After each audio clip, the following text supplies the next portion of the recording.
мен шаардан ошо тең балдардан угуп, Ислам каржы кооперативине кененирээк маалымат алып акча тууралуу жазылгам.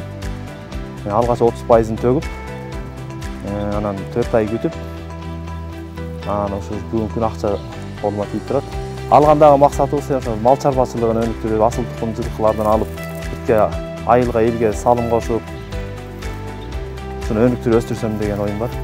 Бул кооператив ишеничтүү экен, убагында баардык нерсе чечилет экен. Разыбыз.